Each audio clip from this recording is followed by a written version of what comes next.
Hello, I'm gonna be doing double backflip on grass today. What can I say? I hope I don't break my neck. Alright, I'm king, but trust me, I was actually pretty well prepared for this moment. You see, my double backflip journey began back in 2017 when my 12-year-old self finally gathered enough courage to do my first one on trampoline. So naturally, I practiced more and slowly got better, and at some point I started trying them from round-offs. At about the same time, my round-offs were also starting to get pretty decent, so off the air track, my round-off single backflip got upgraded to a round-off double backflip. So at this point you might be thinking to yourself that I have a pretty reasonable understanding of the move and I could probably do it on flat ground soon. And so on a wintry 2018 day, my round-off backflips on floor were feeling really good and I thought, hey, I should double. You know what happened? Bro, I got owned. I walked around school wearing a neck brace for like 2 weeks like an idiot.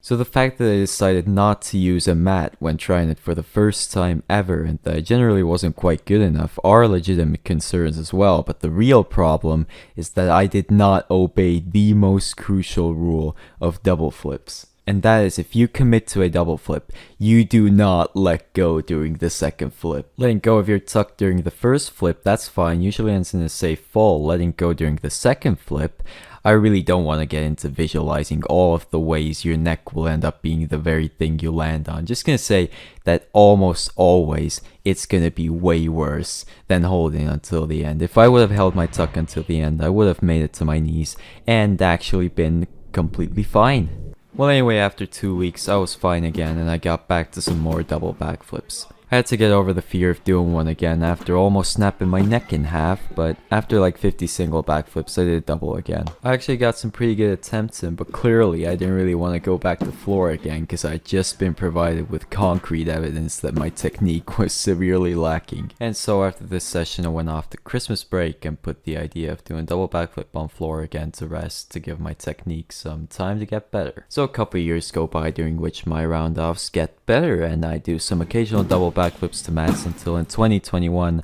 I finally started grinding double backflip again. The main thing I did in between was a lot of standing round off double backflips, which really helped build better technique and air awareness. In March I felt it was time to do one on air track, which this time around actually worked out for me. I wasn't fully ready for floor that day, but I trained some more until eventually in June I finally landed my first round off double backflip on spring floor. It was a happy moment. The happiness really didn't last much longer than a moment, cause pretty soon I was already involuntarily thinking of the next progression. And the thing with double flips is that there really aren't many places to go with them other than just doing them on a more dangerous surface. And you know, seemingly it doesn't really make any sense why one would put themselves at more risk doing double backflip on grass or even on concrete, but you gotta understand, the ego demands it. Before I could go to grass though, I had to take care of a crucial part of the round-off double backflip, the ankles. You might think that doing double backflip is about being brave, facing your fears, and spending years mastering technique, which maybe a little bit, but I believe double backflip is all about the ankles. One's ankle strength clearly defines how high they'll be able to get from the round off. My ankles being garbage for quite some time probably held me back the most on the road to getting this trick. It was only after doing a decent amount of tibialis and calf raises for about a year,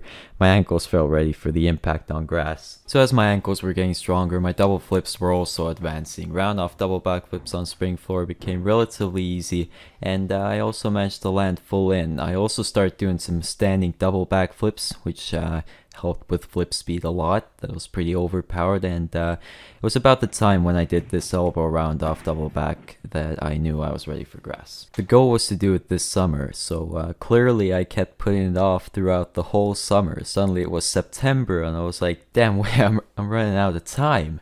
At that point my procrastination had successfully been defeated, but only to be replaced by the weather as my sole relentless enemy. I'm not even kidding, it rained for 2 full weeks straight. But I used that time to prepare in the gym, and when a sunny day dawned, I knew that it was finally time. Alright, so now that it comes down to actually doing it, it shouldn't really take much more than 15 minutes. I'm just gonna do some sets to see how high I am, and should be all good, I think. I hope. That one was really high, but it felt so weird. Not sure why.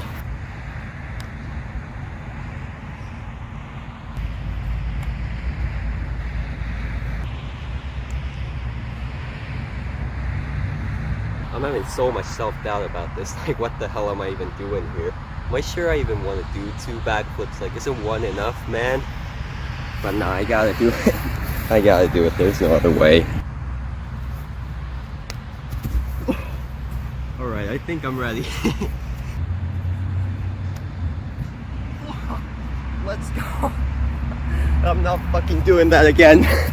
Alright, actually I am. I think that was garbage. But yeah, I did it.